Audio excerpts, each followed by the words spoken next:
ரசூலுல்லாஹ் என்ன சொல்றாங்கன்னு கேட்டா, இதே மாதிரி புனிதமானது எது தெரியுமா?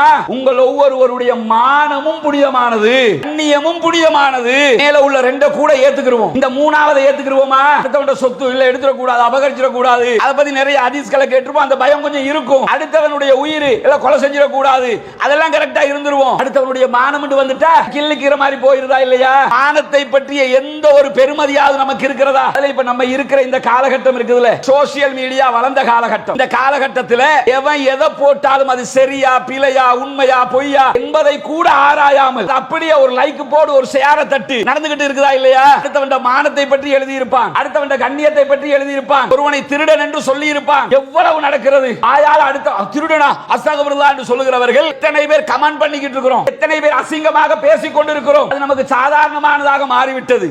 ஆனால் அடுத்தவர்களுடைய மானம், அடுத்தவர்களுடைய மரியாதை, அடுத்தவர்களுடைய கண்ணியம் என்பது மக்காவுக்கு நிகரானது, காபாவுக்கு நிகரானது, இன்றைய நாளுக்கு நிகரானது. இவ்வளவு புனிதமான ஒரு விவகாரம். எனவே அடுத்தவர்களுடைய மானத்தில் கை வைக்காதீர்கள், அடுத்தவர்களுடைய சொத்துக்களில் கை வைக்காதீர்கள், அடுத்தவர்களுடைய உயிர்களில் கை வைக்காதீர்கள் என்று நபிகள் நாயகம் ஸல்லல்லாஹு அலைஹி வஸல்லம் அவர்கள் முதன்மையாக மக்கமா நகரத்திலே தன்னுடைய இறுதி உபதேசத்திலே மக்களுக்கு இதைத்தான் எடுத்து சொல்லுகிறார்கள். அடுத்தவன் மானம்ங்கிறது எல்லோருக்கும் பெருமதியானது.